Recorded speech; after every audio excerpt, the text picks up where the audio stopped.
This is Making Comics 101, Issue 7, Dialogue. Greetings, people of the internet. I'm Scott with Serkworks Art Labs. Welcome, mad creators, to the underground laboratory where together we are going to create some awesome comics, because this is Making Comics 101. Today we're going to talk all about dialogue. So dialogue is probably one of my favorite parts of the whole storytelling process. I just love getting in the heads of characters and figuring out what they're going to say, how they're going to say it, and then get that out on the page. So that's what we're going to talk about today. Now, I think for dialogue, I think the most important part, the most important thing you have to remember about dialogue, or the most important thing you should be doing, is just observe. So we're going to talk about observation. Observation is the key. When you're out and about, whether you're at a coffee shop or you're at a bar or an airport, a family gathering or whatever, especially, you know, when you're hanging out with different people that you normally wouldn't hang out with, pay attention to how people are talking. Especially when you go to different areas, you know, if you're going to a different state or different country or whatever. It's like people watching. Caricature artists will go out and they'll just sit down and they'll kind of watch people and maybe do little sketches, and they're picking out interesting people, the physicalities of interesting people. But that's kind of what you want to do when you're creating dialogue, is you want to listen to how people talk, the things they say, the way they say it, and kind of take notes in your mind, and that way you can start building these characters in your story. So as I mentioned, you want to pay attention where people are from, what country they're from, region, planet, time period. All that stuff plays a big factor into how these characters are going to communicate. So, you know, for instance, here in the US, we may refer to a bag of, well, potato chips as chips. Where in the UK, chips are something altogether different. That's what we would refer to as fries or French fries or whatever. So they call them crisps. So obviously, if you got a person from England, you don't want to make the mistake of him asking for a bag of chips, unless, of course, if he's in the US and he realizes that if he asks for crisp, they might not know what he's talking about. So, but things like that are certain things you want to pay attention to. Also, like culturally, we refer to people in different ways. For instance, how we address what we would call a mother. It might be, we might say ma, or we might say mum, or we might say, you know, mom, or, you know, anything like that. Or grandma could be, like I called my grandma Nana. I don't know where that came from, but different people refer to other people in different ways, and that's usually like a cultural thing. For instance, in my story, Young and the Dead, I've got two characters who are Hispanic. And here's another thing you want to pay attention to, is the way a certain character talks is also depending on who they're talking to. For instance, like I said, I've got these two Hispanic characters in my story, and when they're talking to themselves, they're talking about going to their grandfather's cabin, and they'll say going to Abuelo's cabin.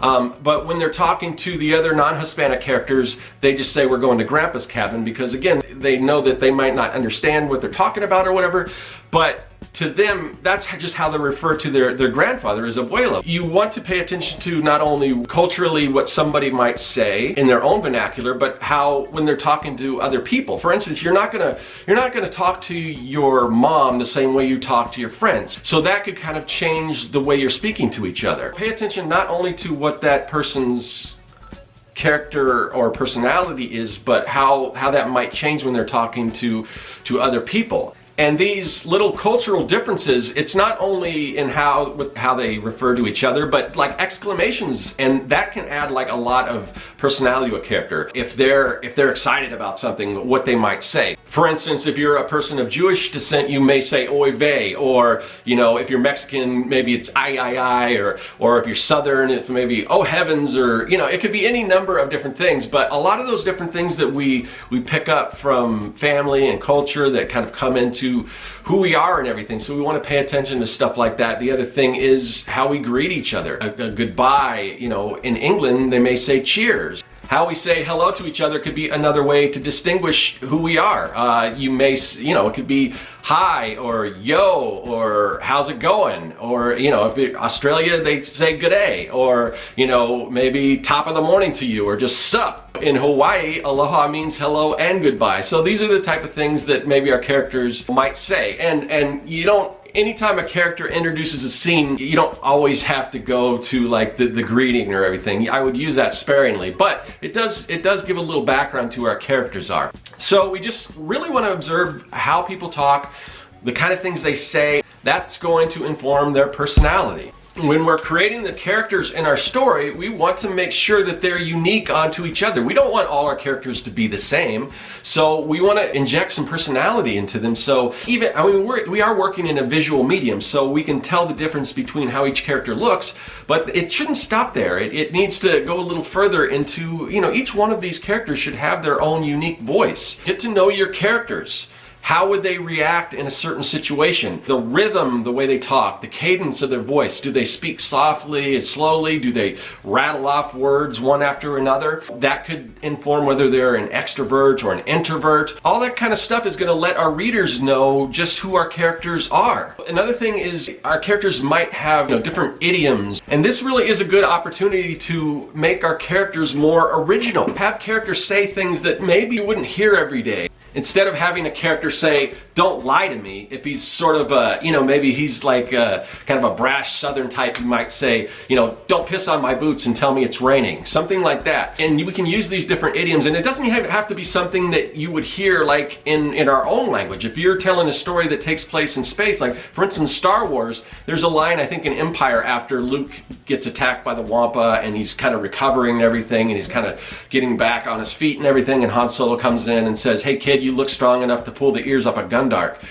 What's a Gundark? I don't know. You don't. It's never been established before that what a Gundark is, and other than maybe in some, you know, you dive deep into like a Wikipedia or something, you might find that out, or maybe it's in a comic or something. But that's never in the you know, the main series of movies and all that. That's never been addressed what that thing is. But you don't need to know. You get the idea that just by him saying that this is something that you probably don't want to mess with, and if you're strong enough to do that, you're a pretty tough person.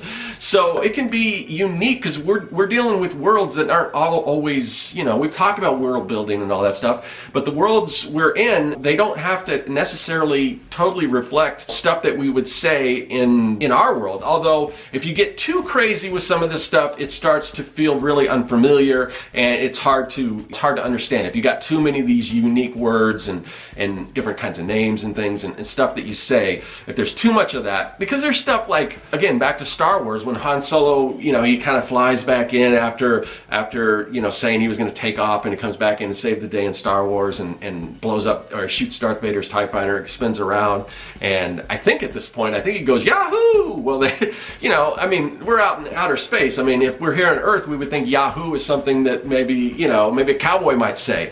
And Han Solo is sort of, you know, the space cowboy. They could have easily used some weird, you know, weird phrase that's sort of like that, but it wouldn't have the same impact because we're not familiar with that. So have fun and use colorful language and unique things like that, especially if you're telling stories that take place in a different world or whatever, but try to keep it a little grounded. You don't want to go too crazy. The other thing that affects kind of how our characters speak is sort of their station in life. If they're a rich, you know, proper person, they might speak some way. If they're, you know, maybe lower on the social economic ladder, maybe they speak a different way. So pay attention to that. I mean, for instance, you're not going to hear like a street hustler say, "Well, I do declare," you know. So just pay attention to the social angle of our characters. Or if you want to show that somebody's sort of faking or something, they may talk in a certain way, even though that's not their personality. For instance, the whole Steve Buscemi, you know, "How do you do, fellow kids?" That old meme. You know, there's sort of rules that we could set up, but there are ways to break them in order to show something else that may not be right out there for everyone to see. Little things that maybe we want people to pick up on that maybe are counter to what our characters are. But you know, you got to be smart about that kind of thing. The other thing that really shows a person's character and their personality is the slang that they use. For this, age plays a big factor. A young kid is going to talk a lot different than an older person. They're going to use a whole other vernacular. So that's why, you know, for somebody like me who's older, if I was going to write a story featuring like teenagers or kids, you really got to do your research. And if you have kids, pay attention to what they're saying and everything like that, because a kid is going to spot, you know, something like that a mile away. Kind of, again, again, back to that Steve Buscemi thing. You're not going to pull it over on some kid if you're using some slang terminology that's just outdated or that no one says or anything like that. So be careful about that. That's why even though I do tell stories, the stories I tell feature kids, but I made the conscious decision to tell those stories back in time, back in the 80s, because where I might not know exactly what a kid today might sound like, I definitely know what kids in the 80s sound like. So that's a way for me to tell a story using kids and knowing exactly how they're going to talk. And it goes in reverse. You know, if you're a kid of today and you decide you want to tell a story of a kid in the 80s, you may use certain phrases and things that you may think are, you know, a lot of the stuff that becomes really popular, that people think back. It's not exactly how people talk. I know growing up things that I said, and there were a lot of things that people think like that people said all the time, whether it's like totally awesome or all that kind of stuff. And not that stuff didn't get thrown away, but that you've got to know about that time period and that character to really make it sound authentic. So, you know, if you're not familiar with that, you got to do your research. And along with slang comes like expletives. You know, something, if somebody's gonna yell like a curse word or something at somebody, that's a unique way to, you know, again, inject that personality, because the things that make people mad and the things that people shout and all that stuff, that their character really comes out in those moments. So, and it doesn't, again, when we go back to our stories that are in other worlds, we can use things that aren't really, and that's a way we can get away with like curse words. Like, I mean, obviously if you want to tell a story and you want cursing in your story, you're welcome to do that. But if you are doing more of an all ages thing, but you want to show something like that, like for instance, Battlestar Galactica, they use the word frack instead of the F word. Or in, I think, Star Wars Rebels, there's a phrase, I think it's calabash. And, you know, again, it's a made up word, but that's kind of what they say when something's not going right or something's not working. And it kind of started with one character that was from his particular culture. And then the whole crew kind of adopted that and they started saying it as well. So also the way your characters, if you have characters that hang out with each other, some of that stuff may rub off on them, but you don't want it to happen so much that they become homogenized and they become the exact same character. So keep that in mind. And it's important to remember when you've got a group of characters that hang out with each other and everything, like if you chances are your group of friends, you're probably going to use some of the same slang terms and things like that, and you may speak similarly to a lot of the friends and people you hang out with.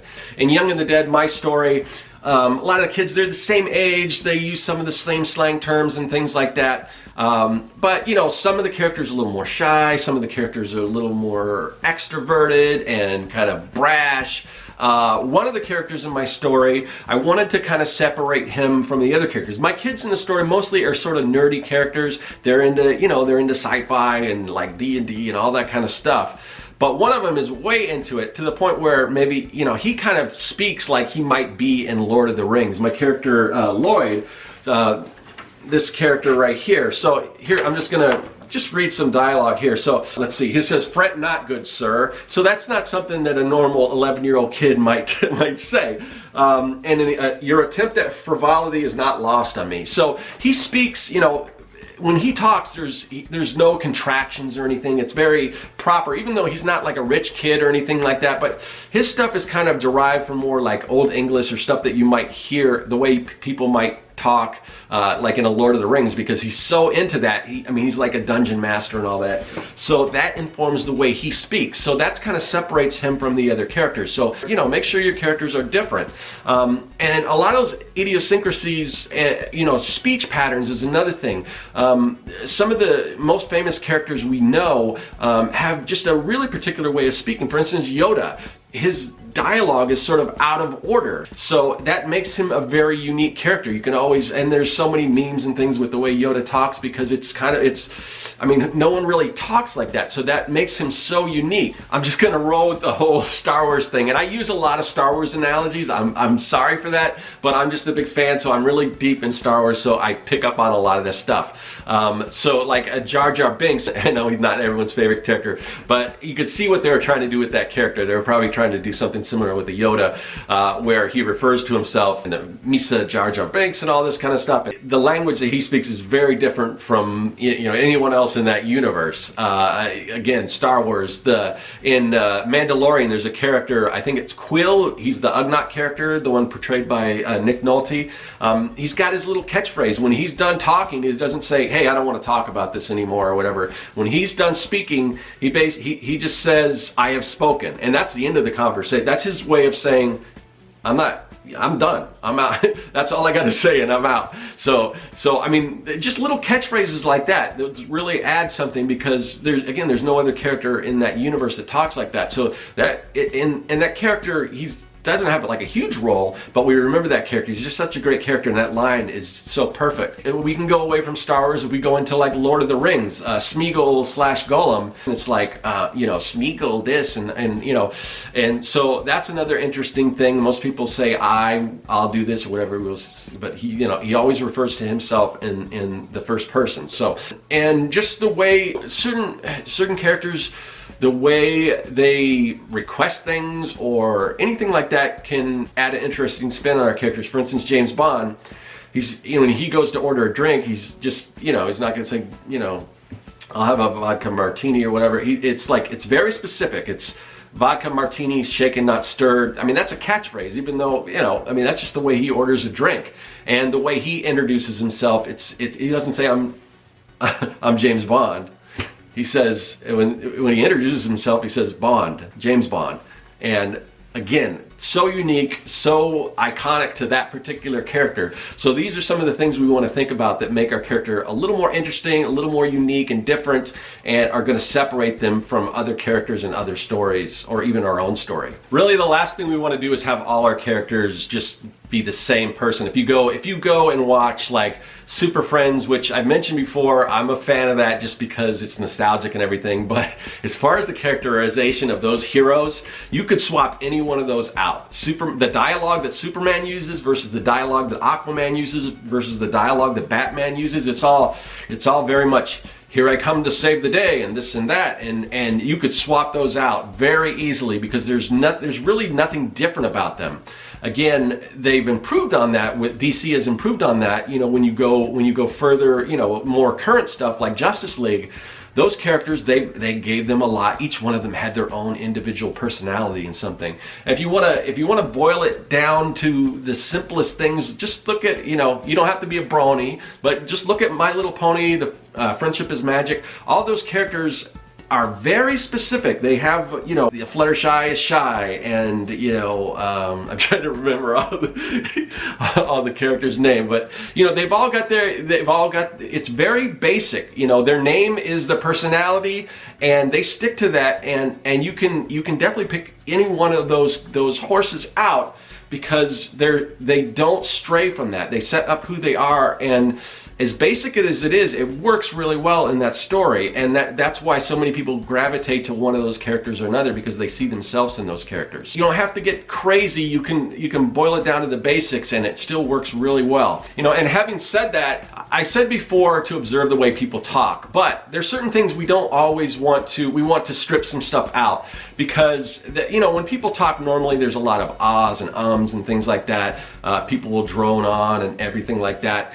So we don't want it to be too realistic. Although if we're really trying to make a point with our character, if we want to show that the character is like kind of out of his element, we may make him like stutter or stammer. All that stuff can really inform our character. Look at some of the best people that write dialogue, like an Aaron Sorkin or Quentin Tarantino or Kevin Smith or something like that. They're really, really good at dialogue. Those things aren't necessarily the way people would really talk. You're probably not going to see somebody as eloquent in real life as in an Aaron Sorkin script. But that's what people like about that stuff, because they say the perfect things and everything. And this is our story, so So even though you could go totally real life and the way people talk, but I think you want to take it to the next level and in a perfect scenario what a person might say, and that's going to make a lot better story. Some other things we want to think when we're writing our dialogue, more or less just kind of keep it short, keep it to the point. We don't want to kind of wander off with things that aren't really prudent or relevant or anything like that. We want to stick to what's important with our story. So not a lot of small talk, not people talking about how the weather is, unless there's again always exceptions to the rule, but these are things we want to be cognizant of, so we're just not, we want to get the important stuff in our character. So be brief, not a lot of words, and the other thing is show, don't tell. A character might not come right out and say, I'm so tired of you. You might just, like a or a huff or little sound effects, things like that can say much more. Because we are working in a visual medium, you can eliminate a lot of unnecessary dialogue just by the expressions on people's faces. For instance, so I did this story for the 100 Days of Making Comics anthology, number 2, Many Miles Away. And when I told this story is based on lyrics from a song, and because I don't own the song, it's a Police song, so written by, I think, Sting.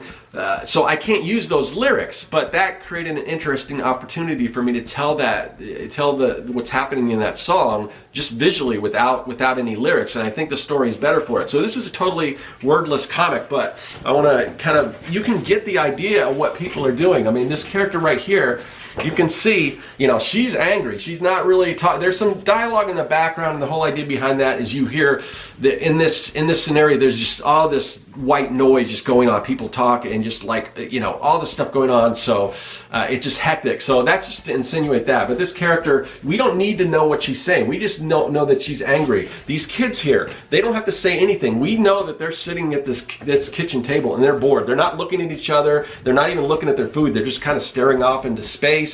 Here she's trying to get the attention of her husband. He's just kind of, again, staring off. She's got her arms up. You don't have to always have all that dialogue in there. We can strip a lot of that stuff away and just show with pictures. So we are talking about dialogue, but remember, we're talking about art and stories. We are visual storytellers, so a lot of the stuff that we might try to say in dialogue, we can eliminate that because we only have so much space. We're not writing prose. We're not writing novels and things like that. We've got to include the visualization and the copy. We only have a limited room for that, so we've got to keep it short. We've got to keep it concise. We want to inflect some some personality into our characters. So that's briefly just some tips on writing dialogue, coming up with dialogue. There's a lot more with all these topics. There's a lot more we can go into, but rather than doing that here and making this a gigantic video, because again,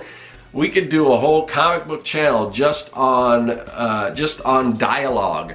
There are channels out there like that you can refer to, but you can always brush up and learn more. But I want to give you the basics. I want to put that out for you guys. If you're a seasoned professional, kind of remind you, because we can always use reminders and stuff. If you're just getting into comic storytelling, hopefully this is helpful, but there's a lot more we learn, and some of that stuff we got to get into either later or on our own. Hopefully that's a pretty good, a well-rounded kind of summation of dialogue. Anyway, that's most important stuff that I know, and I've done a lot of this, but I'm not the foremost expert on dialogue. There's a lot of people that do it better, so don't just take my word from it. Do your own research, learn your own stuff, but at least that's a starting point. So anyway, that should put a pin in another issue of Making Comics 101. I will see you guys later. We're gonna do another bonus episode and then a quick tip, and then we'll be back with another episode.